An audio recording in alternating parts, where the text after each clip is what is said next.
Last week we started in the first two chapters, and some of you informed me that when you left Sunday you were uncomfortable and depressed, and I say that means I did a good job, because the first two chapters of Job are uncomfortable and depressing.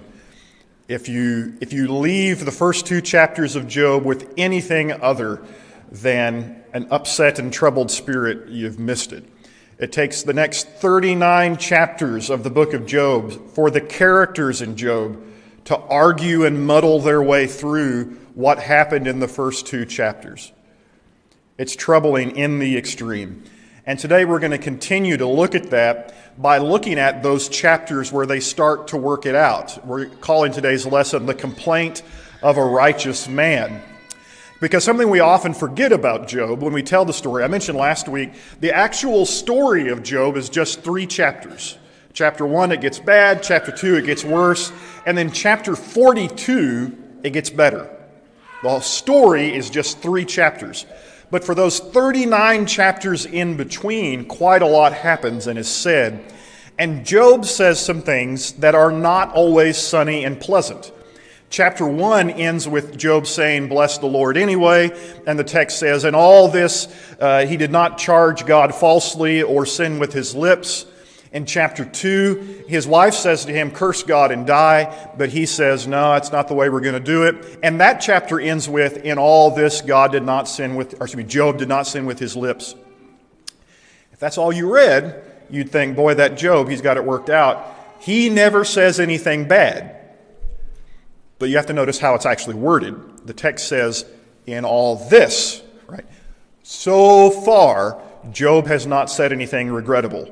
End chapter 1. So far, Job has not said anything regrettable. End chapter 2. It does not say that in chapter 3 through 38. Job goes back and forth in his suffering, saying both wonderful and awful things, because he is suffering in awful ways. Let me give you just a few of them. Job 3 and verse 3 is one of the first. "Let the day perish on which I was born." I wish I'd never been born. Chapter 7, verse 16. "I loathe my life. I would not live forever." Remember, his wife had said, "Curse God and die." Job says, "I'm not going to do that." Give it a few chapters. And he says, "I do hate my life. I do wish my life would come to an end. I'd rather not live like this forever." Chapter 14, verse 3. "Oh, that you would hide me in Sheol, that you would conceal me until your wrath be past." That's spoken to God. Sheol in Hebrew is the place of the dead. What Job is saying is, I don't know why you're mad at me, God, but I wish you'd go ahead and kill me. Stick me in the grave and leave me there until you've forgotten why you're mad at me, and then we could talk. Because I'd rather be in the grave than under the gaze of your anger. What happened in those passages?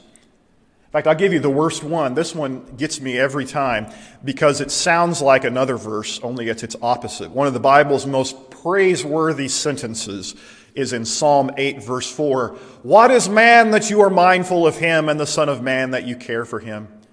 David is saying, it just amazes me, God, that you could look at us poor, wretched little humans and care about us. I'm blessed every day. What is man that you are mindful of him? Job says almost the exact words and reverses it. What is man that you make so much of him, and that you set your heart on him, visit him every morning and test him every moment? David says, I'm blessed every day. I don't know how you could care for us poor little humans. Job says, I'm cursed every day. I don't know why you hate us poor little humans. Why does the master of the universe pick on us? Very different sentiment. It's kind of the anti-psalm. It's a reversal with almost the same words. Job, unfortunately and understandably, is having a rough time of it. And I want to take a look at that moment in Job's life and try to take away 3 lessons that I hope can benefit us when we're having a rough time of it, because we have those. If you haven't yet, hang on a minute. It's coming. And when you do, we don't know what to think about it because most sermons are directed at sunnier moments. Job, however, has a lot to say about our difficult moments. And the first thing we learn from Job is that there is a way to be unhelpful when someone is having a rough time. Job has 3 friends, and they're just the worst. Chapter 2, verse 11 introduces them. Now, when Job's 3 friends heard of all this evil that had come upon him, they came each from his own place, Eliphaz the Temanite, Bildad the Shuhite, and Zophar the Naamathite. They made an appointment together to come and show him sympathy and comfort him. So far, so good, by the way. When someone is going through a rough time, it is good for a friend to come and to make an attempt to show them comfort and sympathy. And then in verse 13, it tells how that went. And they sat with him on the ground 7 days and 7 nights, and no one spoke a word to him, for they saw that his suffering was very great. First time, as a younger preacher, I read that passage, and I thought, that's just awful. They came to show him sympathy, and they just stare at him for 7 days. Now, a little bit older, I look at that, and I say, that was the best 7 days. Because as we're going to see, when they open their mouth, it gets bad in a hurry. When they just sit there, they are of actual more use to Job than when they start rattling off cliches. There's a problem that I'll openly confess I have it. When someone's having a rough time, I feel like I have to say something, because preachers are supposed to say things. And inevitably, instead of actually saying something helpful, I rattle off a cliche or something that makes it worse. And sometimes when people are having a rough time of it, they just want to know you're there. And that's better than any of the awkward things you could say instead. I can't preach 28 chapters in the time I have remaining, but I can summarize the kind of things that these 3 friends end up saying to Job. And if you wanted to go home and read the next 20 chapters or so, the way that it plays out is Job will say, wow, my life is bad, and then Bildad will respond. And then Job will say, that didn't help. In fact, well, I can just tell you how it goes. Eliphaz says, hey, Job, no one is pure. Sinners suffer. Maybe that's what's going on. And Job says, well, I'm suffering, and that doesn't actually help. To tell me that I'm not a good person. To tell me that this is probably somehow my fault. Bildad doubles down. You know, Job, God is just. If you're suffering, maybe you need to change something about Job. Repent. Job says, I'm suffering. That doesn't help. But my favorite, though, is Zophar, who is the dogmatist of the group. He says, you deserve worse than you got. And Job says, I'm suffering. That doesn't help. Right? It doesn't even matter if they're right or wrong. What they say is unhelpful. As it turns out, they're also wrong. But it's unhelpful.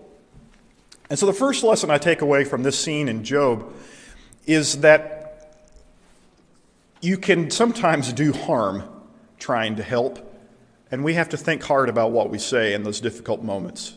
And I'll confess I'm one of the worst at it. Job 13:4, he says, worthless physicians are you all. Oh, that you would keep silent, and it would be your wisdom. I love that line. Smartest thing you could say right now is not saying anything. Oh, that you would be silent, and that would be your wisdom. Your maxims and proverbs are ashes. Your defenses are defenses of clay. I have heard many such things. Miserable comforters are you all. You guys are really bad at this. It actually makes it worse. There's a danger in cliches in response to difficult times. And I don't know why they're the first thing that roll off our tongues. We're afraid of silence. We feel like we have to say something. And so we summon up a little nervous laughter and rattle something off that we think would be helpful. And quite often it's not helpful. So lesson 1 I would take away is that seasons of suffering require sympathy and presence, not cliches. If you can bite your tongue till it bleeds and restrain yourself a little, sometimes that's just better. All of us have done it. I'll say when Celine got her cancer diagnosis, a year and a half or 2 years ago, whatever that was, and a lot of people said a lot of things. Some of them were very nice. all of them were well-intended. Not all of them were actually helpful, And we didn't complain. We didn't come up and say, that was awful. Worthless counselors are you. You don't say that. Because you say, okay, I know what they're trying to say. They're trying to be helpful. But you guys know when you've gone through something like that, sometimes somebody says something, they're trying to be helpful, and you think, that just like a knife in my back. That was terrible. It's hard to say the right thing. Sometimes just be there and don't say anything, and you accomplish more than the other. Another lesson I take from Job is from Job's words rather than his friend. Job says some hostile things. Job chapter 7, verse 11, "Therefore I will not restrain my mouth. I will speak in the anguish of my spirit. I will complain in the bitterness of my soul." That's trouble. When we get angry and indignant, we think we have the right to really say what's on our minds, and we're not going to hold back. That's actually exactly what he says, right? I will not restrain my mouth. Uh-oh. Nothing good has ever followed the sentence, I'm not going to restrain my mouth. Okay? That's bad news. And Job starts there, and over the next several chapters, sometimes it gets much, much worse. Chapter 23, 1, 2, and 3. "Today also my complaint is bitter, my hand is heavy on account of my groaning. Oh, that I knew where I might find him, that I might come even to his seat. I wish I knew where God was right now. I'd give him a piece of my mind." Oh, Job, no, you wouldn't. That's not how that would work. We understand how he feels. But it's not really a good thing to say. Chapter 7, verse 20. "If I sin, what do I do to you, you watcher of mankind? Why have you made me your mark? Why have I become a burden to you?"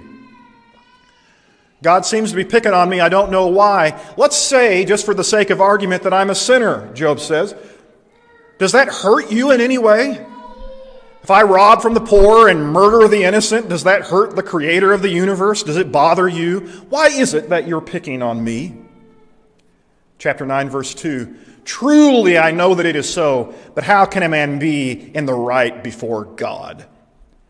If you were here last week, you may recall in my speculative part of the sermon where I just openly admitted I was making stuff up, one of the things I suggested is that Satan's agenda is a running argument with God about whether anyone can ever be good enough in God's eyes. Satan says, no one can ever be good enough. And God says, have you seen my servant Job? Now Job says, I'm not sure anybody can be good enough. He's accidentally quoting the running argument of Satan. Chapter 19, verse 11. "He has kindled his wrath against me. He counts me as his adversary. God made me an enemy." Then it gets worse. "You have turned cruel to me. With the might of your hand you persecute me." Again, it's one thing to say God's doing things I don't understand. Quite another to say I feel that God is cruel. He is malicious. And it just kind of gets worse. You'll notice the chapter's getting larger. As you go through it, the more he talks, the angrier he gets, the more reckless are his words. "Oh, that I had one to hear me. Here's my signature. Let the Almighty answer me. Oh, that I had the indictment written by my adversary." So earlier chapter, "It seems like you've made me your adversary." In chapter 31, "You're my adversary." God has become my enemy. See how that escalated from I don't know what's going on to it doesn't seem fair, seems like you're picking on me, well, let's have it out. You see, it got carried away. Something I learned from that then is that anger and bitterness make us speak recklessly. When you look at those sentences that I cherry-picked, okay? I picked them out of the passages from Job. They're the worst ones. Do you think they represent who Job really is? We have this myth in our minds that when you're angry and the filter comes off, that's when you reveal who you really are. What if it's not? What if that is actually the worst version of you? What if the real us is the filtered us, the one that sometimes restrains our words, who knows that sometimes it's okay to think something and not say it out loud because it was dumb to think it in the first place? I really would encourage you to think that way. A lot of times in marriages or family disputes or interpersonal disputes, someone will get angry, they'll say something awful, and then the other person will say, "No, I think finally I know that's how you really think." And I want to say, actually, when people are angry, that's not when they're at their best. They're saying the first thing that comes to mind. It's not what they actually think. It's not how they actually feel. It's how they feel at that exact moment. Job is a much better man than those sentences reflect.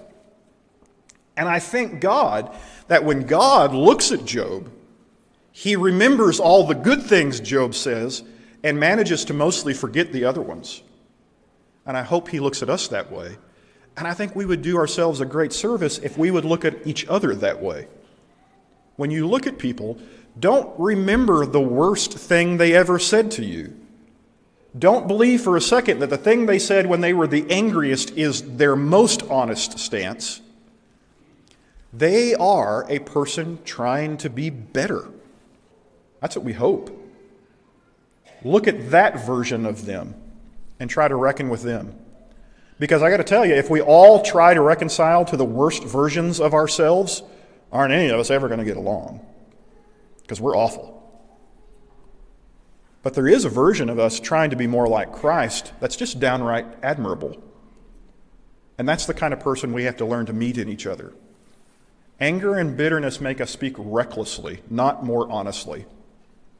And I think we're going to have to remember that about each other.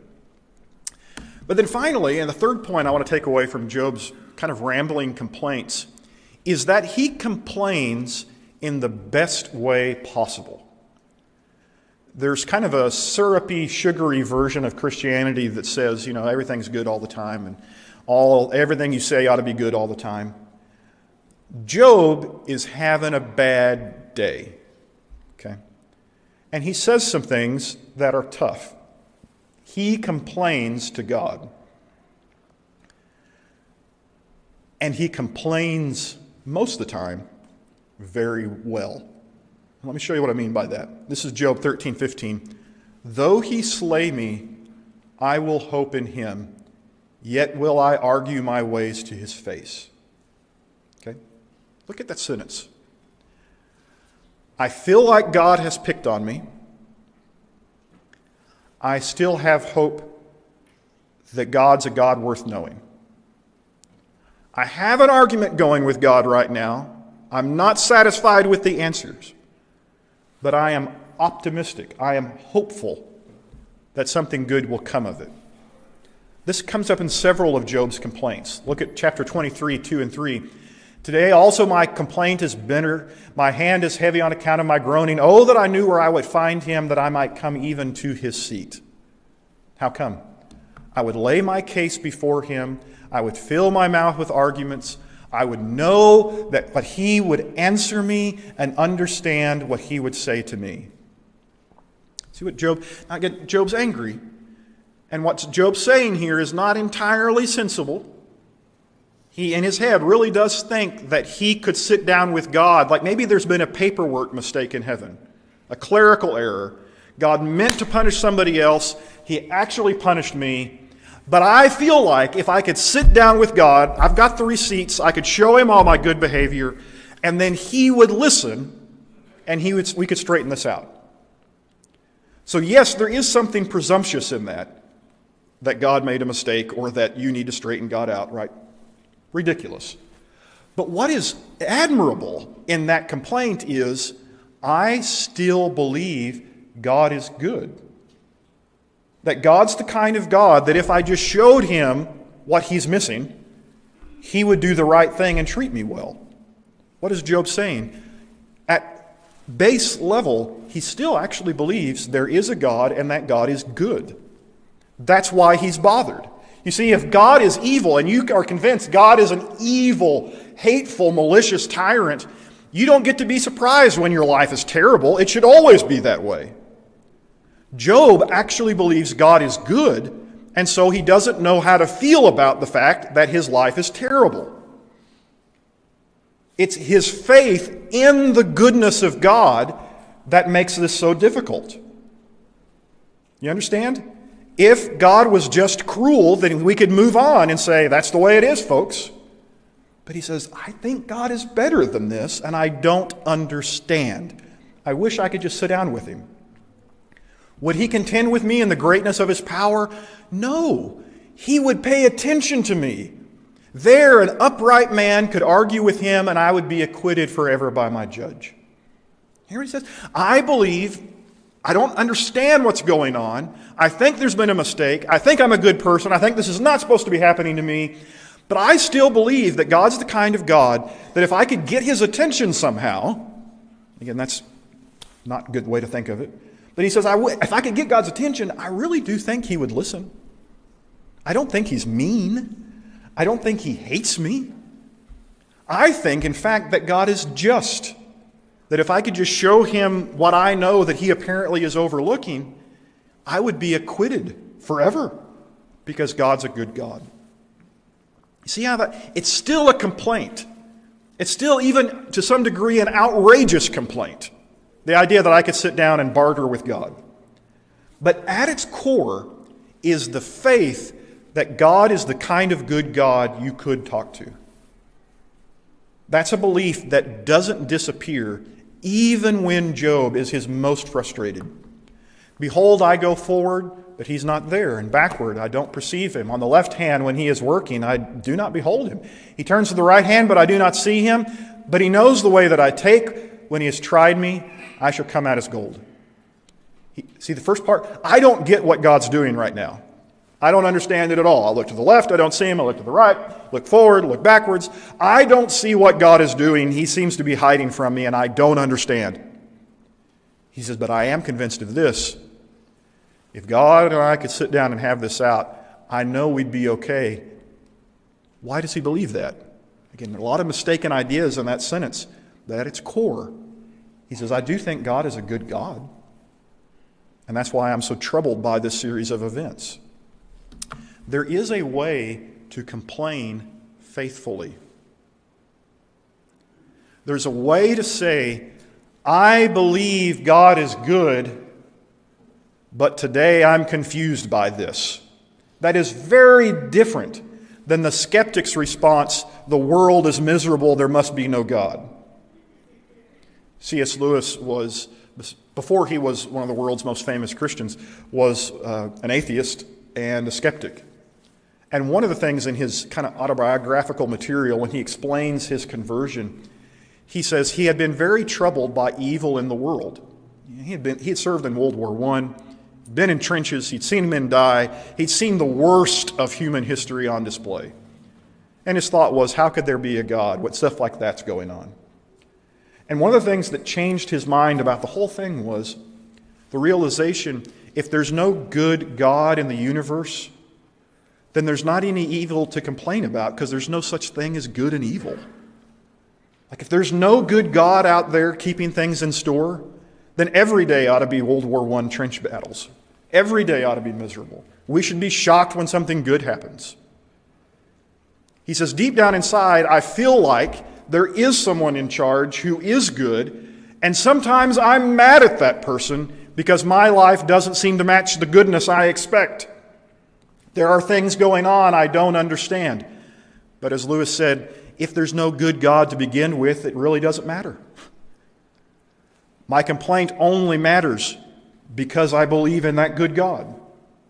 This is what shocks me as a Christian apologist, that every time an atheist discovers that there's evil in the world, they bring it to a Christian's attention like, this is the first time we've noticed. Are you kidding me?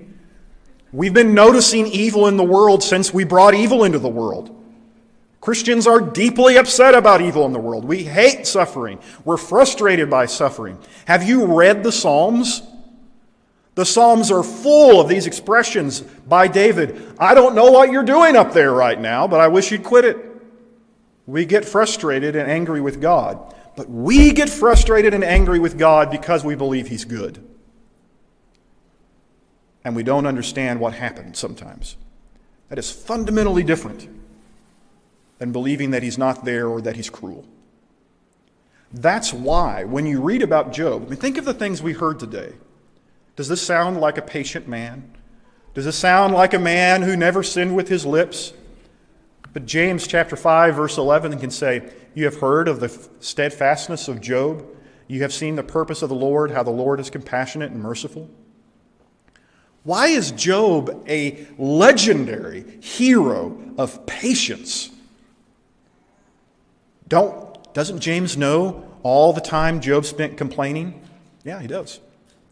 Job complained faithfully to a God he believed was listening, and in hopes that God would act in righteousness. And I'll tell you, the answer that God has given to every righteous complaint is in the person of Jesus Christ. When Christ goes to the cross and suffers as a righteous man, that is God responding to every concern we have and saying, yes, I know it's confusing sometimes, but there's something bigger going on. Let's bow in a word of prayer. God, we quite often do not understand what's going on. And in our haste to understand and in our limitations, we too, like Job, say some reckless things. We hope that we come to repent of those things that we say that are outrageous and inappropriate. But we thank you for your patience with us and the patience you have that you have taught us in the life of Job, to look at the difficulties of life on a bedrock of faithfulness, that you are good and that you are reconciling this world to yourself. There are many a day when I don't know how you're doing it, but God, help us to believe that you are, and help us to see the perfect expression of that goodness in your Son, Jesus Christ, in whose name we pray. Amen.